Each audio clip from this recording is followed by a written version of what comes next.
নমস্কার, সুভদ্রা রান্নাঘরে আমার সকল দর্শক বন্ধুকে জানাই স্বাগত। আমি শিউলি। আজকে আমি তোমাদের কাছে একটা ব্লগ নিয়ে এসেছি, যেটা হচ্ছে আজকে তো জগন্নাথ দেবের রথযাত্রা। আমরা সবাই জানি, সকলকে জানাই শুভ রথযাত্রা। সবাই ভালো থাকবে, সুস্থ থাকবে, সুন্দর থাকবে। আর আজকে আমি আমার মহাপ্রভুর জন্য একটু ভোগ রান্না করছি। তোমরা তো সকলেই জানো, বাড়িতে আমার ছেলের সার্জারি হয়েছে। মেয়েও নেই, মেয়ে বাইরে থাকে, চলে গেছে। যাই হোক, থাকে এখন। এবার কী আর করবো, সেই জন্য অল্প অল্প করেই এবারে আমি ভোগ করব। সেরকম বেশি কিছু আড়ম্বর হবে না। তো এই যে ভোগ বসে গেছে, মানে এই আলু ভাজা হচ্ছে, এদিকে পায়েস বসেছে, এখনও ভাজাভুজি কিছু বাকি আছে, এগুলো হবে।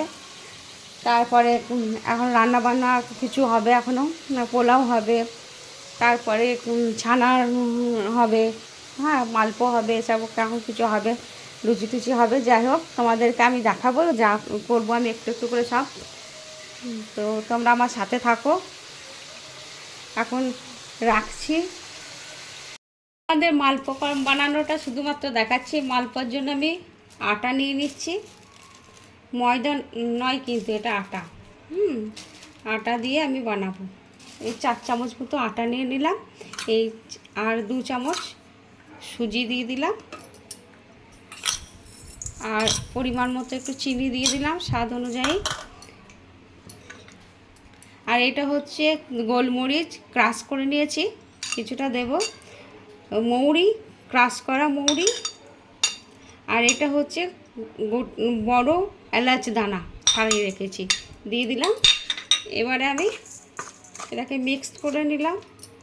আমি এটা লিকুইড দুধ দিয়ে এটা মাখবো, একদম ঘন দুধ, ঠান্ডা ঘন দুধ। আমার ব্যাটারটা রেডি হয়ে গেছে। এবার আমি এটাকে চাপা দিয়ে রেখে দেবো। তারপরে আমি নারকেল কোড়াটা এখনও দিইনি, কারণ আমার নারকেলটা এখনও কোড়া হয়নি। একা তো, তোমরা বুঝতেই পারছো। যাই হোক, এবার নারকেলটা কুড়ে নিয়ে এখানের মধ্যে মিক্সড করে দিলেই হয়ে যাবে। আমার ব্যাটারটা এরকম হয়েছে, থাক এখন চাপা দেওয়া। তারপরে আমি যখন বানাবো তোমাদের দেখাবো। আমার নারকেলটা কোড়া হয়ে গেছে। আমি তখন নারকেলটা মিশাইনি মালপোর ব্যাটারে। এবার আমি নারকেলটা কুড়ে নিয়েছি। এবার নারকেল কিছুটা আমি মিশিয়ে দিলাম। এবার মিক্সড করে নিয়ে 2-5 মিনিট রেখে এগুলো আমি এবার ভাজবো, তোমাদের তারপর দেখাচ্ছি। আমি মালপোর ব্যাটারটা না এরকমভাবে ভালো করে ফেটিয়ে নিয়েছি। এবার আমি এবার ছাড়বো তেলে। কড়া বসিয়ে দিয়েছি, ফ্রাই প্যান বসিয়ে দিয়েছি। এবারে আমি একটা একটা করে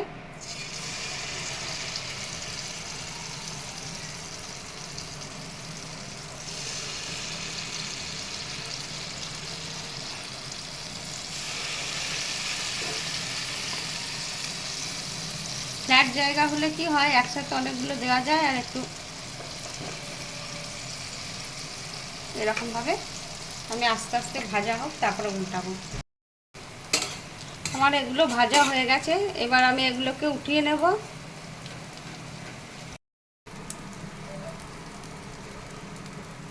আবার কত 3টে ছেড়েছি। এবারে উল্টাবো আস্তে আস্তে। এই যে আস্তে আস্তে উল্টিয়ে দিলাম এই দুটো। এবার এটা উল্টাবো। ফ্ল্যাট জায়গায় করলে একটা সুবিধা, একসাথে 2-3টে দেওয়া যায়, আর এবং দোকানের মধ্যে একটু বেশ পাতলা পাতলা হয়।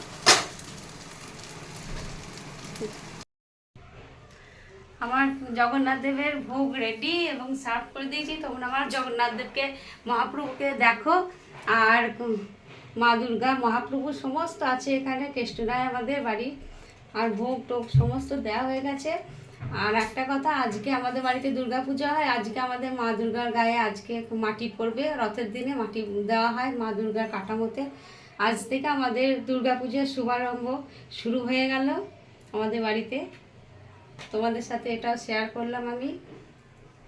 আমার প্রভুকে দেখো। তোমরা সবাই রথযাত্রা উপলক্ষে জগন্নাথ দেবের কৃপায় সবাই তোমরা ভালো থেকো, সুস্থ থেকো, সারা জীবন, সারা বছর খুশিতে থেকো। সবাইকে অনেক অনেক নমস্কার, ধন্যবাদ।